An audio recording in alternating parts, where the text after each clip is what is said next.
जळगावच्या कुसुंबा येथील महिलांनी गेल्या तब्बल 15 ते 20 दिवसांपासून पाणी टंचाईचा सामना करावा लागत असल्याने संतप्त झालेल्या महिलांनी आज आक्रमक पवित्रा घेतला। आधी ग्रामपंचायत कार्यालयावर मोर्चा काढूनही तोडगा न निघाल्याने महिलांनी थेट जळगाव औरंगाबाद महामार्गावर रास्ता रोको आंदोलन केले। यावेळी महामार्गाच्या दोन्ही बाजूला वाहनांच्या लांबच लांब रांगा लागल्या आहे।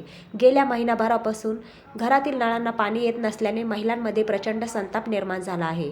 पाणी पुरवठा मंत्र्यांच्या मतदारसंघात पाणी मिळत नसल्याने महिलांनी थेट रस्त्यावर उतरले आहे। पाण्यासाठी वारंवार ग्रामपंचायतीकडे पाठपुरावा करूनही प्रश्न सुटला नसल्याचा आरोप महिलांनी केला।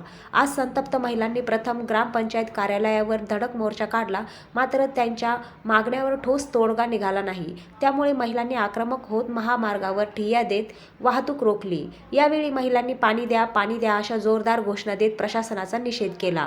महिलांच्या आंदोलनामुळे महामार्गावरील वाहतूक विस्कळीत झाली असून प्रशासनाची चांगलीच तारांबळ उडाली। एकीकडे पाण्यासाठी नागरिकांचे हाल होत असताना प्रशासन नेमके कोणाची वाट पाहत आहे, असा संतप्त सवाल महिलांनी उपस्थित केला आहे।